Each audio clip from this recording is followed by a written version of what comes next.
B1 to B2 hotel vocabulary, 30 words. Accommodation, a place where you stay when you travel. Example, we need comfortable accommodation near the city centre.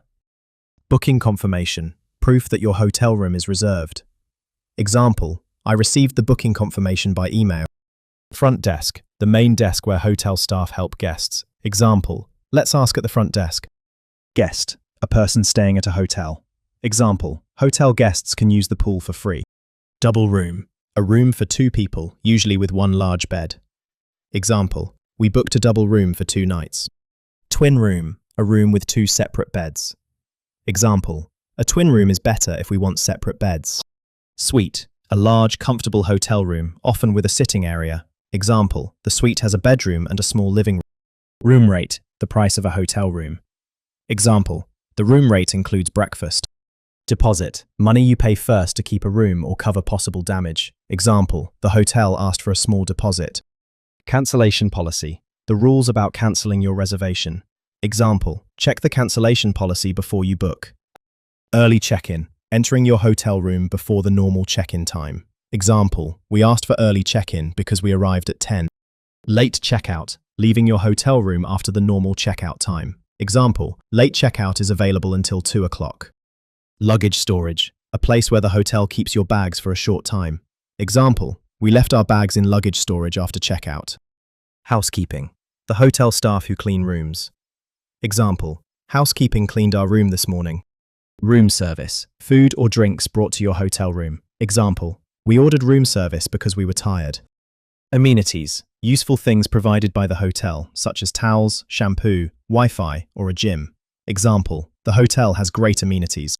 Facilities, areas or services in a hotel, such as a pool, gym, restaurant, or meeting room. Example, what facilities does the hotel have? Complimentary breakfast, breakfast that is included for free. Example, the hotel offers complimentary breakfast.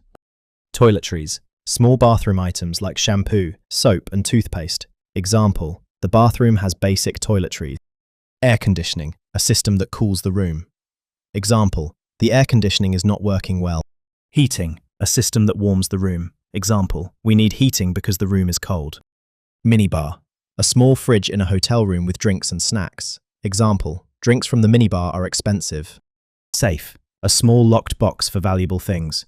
Example, I put my passport in the safe. Key card, a card used to open a hotel room door. Example, my key card does not work. Wake-up call, a phone call from the hotel to wake you up. Example, could we have a wake-up call at 6:30? Do not disturb sign, a sign that tells staff not to enter your room. Example, put the do not disturb sign on the door. Maintenance, people who fix problems in the hotel. Example, maintenance came to fix the air conditioning. Complaint, when you say something is wrong or not acceptable. Example, we made a complaint about the noise. Invoice, a document that shows what you paid for. Example, can I have an invoice for my stay? Hotel policy, the rules of the hotel. Example, the hotel policy says smoking is not allowed. B1 to B2 hotel, real conversation. Speakers, Mia and Noah. Noah, we finally made it to the hotel. After that flight delay, I just want a clean room and a quiet bed. Same. I checked the booking confirmation on my phone. We booked accommodation near the city center, and the room rate includes complimentary breakfast. Great, let's go to the front desk and check in. Good evening. We have a reservation under Noah Carter. Here is the booking confirmation, and here are our passports. The receptionist says our room is ready. Nice. I was worried we would have to wait. Actually, we arrived after the normal time, so we don't need early check-in. But maybe we should ask about late checkout for Sunday. Good idea. Our flight is in the evening, so late checkout would help. They said late checkout is possible until 2 o'clock, but it depends on availability.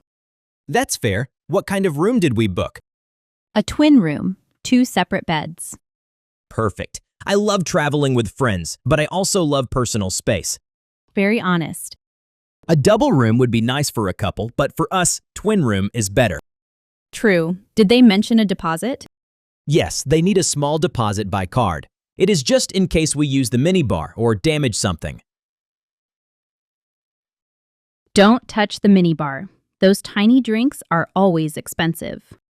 I know. One small bottle of water can cost more than dinner. Exactly. Let's buy water from a shop later. Here is our key card, room 508, 5th floor. Let's take the elevator. My luggage is too heavy for stairs. Before we go up, can we ask about luggage storage? On Sunday, after checkout, we may need to leave our bags here for a few hours. Good point. The receptionist says luggage storage is free for guests. Excellent. This hotel is already winning. Let's see the room first. A hotel can look perfect in the lobby and still surprise you upstairs. That sounded like a warning from experience. It was. I once stayed in a hotel where the heating worked like a volcano and the air conditioning sounded like a motorcycle. Luxury and danger together. Exactly. Okay, here we are, room 508. Try the key card. It works. Welcome to our temporary home. The room looks nice. 2 beds, a desk, a window, a safe, and a small minibar. Do not look at the minibar. It is a financial trap. I'm not touching it. Let's check the amenities. We have towels, shampoo, soap, and Wi-Fi. Good. Are there toiletries in the bathroom?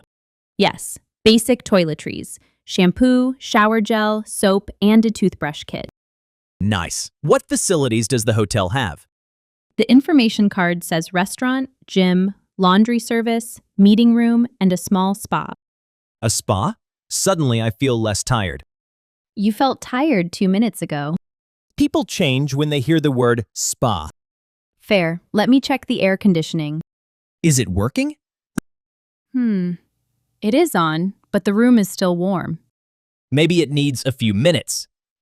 Maybe, but if it doesn't cool down, we should call maintenance. Agreed. I don't want to sleep in a warm room. Also, we should put our passports in the safe. Good idea. I don't want another airport panic moment. Another? I am not giving details. That means there is a story. There is always a story. Okay, passports in the safe. Now, do you want to order room service or go downstairs? Room service sounds tempting, but probably expensive. True, the restaurant is downstairs and we already walked past it. It looked nice. Let's eat downstairs then. But first, I want to ask for a wake-up call. Why? We have phone alarms. Because I don't trust myself in hotels. I turn off alarms like a professional. Good point. Let's ask for a wake-up call at 7:30. Breakfast starts at 7, right? Yes, complimentary breakfast is from 7 to 10. Perfect. Tomorrow we can eat breakfast, leave our bags in the room, and explore the city. And on Sunday, we can check out, use luggage storage, and still walk around before our flight. Let's also check the hotel policy. It says no smoking, quiet hours after 10, and guests must show ID at the front desk. Quiet hours sound good. I really need sleep. Same. But listen, do you hear that noise? Yes. Is that from the next room? I think so. Someone is watching TV very loudly. Maybe we should wait a little. If it continues, we can make a polite complaint. Polite complaint. I like that. Not angry, just clear. Exactly. Excuse me, there's a lot of noise from the next room. Could you please help us? Very B1 to B2. Clear, calm, useful. Thank you. I practice real-life survival English. And hotel English is survival English. You need it when your keycard stops working, your air conditioning breaks, your room is noisy, or your invoice is wrong. Speaking of invoice, we should ask for one when we check out. Yes, especially if we need it for work or travel records. Good. So today we used accommodation, booking confirmation, front desk, guest, twin room rate, deposit, cancellation policy, late checkout, luggage storage, housekeeping, room service, amenities, facilities, complimentary breakfast, toiletries, air conditioning, safe, keycard, wake-up call, complaint, invoice, and hotel policy. That is a lot of hotel English. And we still haven't eaten dinner. Then let's go before I start reading the minibar prices for fun. Dangerous hobby. I know. Let's leave the room, take the keycard, and put the Do Not Disturb sign on the door later. Good plan. Hotel English first, dinner second, sleep third. Finally, a perfect itinerary. B1 to B2 hotel repeat sentences. Now, repeat these sentences. We need comfortable accommodation near the city centre. I received the booking confirmation by email. Let's ask at the front desk. Hotel guests can use the pool for free. We booked a double room for 2 nights. A twin room is better if we want separate beds. The suite has a bedroom and a small living room. The room rate includes breakfast. The hotel asked for a small deposit. Check the cancellation policy before you book. We asked for early check-in because we arrived at 10. Late checkout is available until 2 o'clock. We left our bags in luggage storage after checkout. Housekeeping cleaned our room this morning. We ordered room service because we were tired. The hotel has great amenities. What facilities does the hotel have? The hotel offers complimentary breakfast. The bathroom has basic toiletries. The air conditioning is not working well. We need heating because the room is cold. Drinks from the minibar are expensive. I put my passport in the safe. My keycard does not work. Could we have a wake-up call at 6:30? Put the Do Not Disturb sign on the door. Maintenance came to fix the air conditioning. We made a complaint about the noise. Can I have an invoice for my stay? The hotel policy says smoking is not allowed. Excellent work. Repeat these sentences until your hotel English feels natural.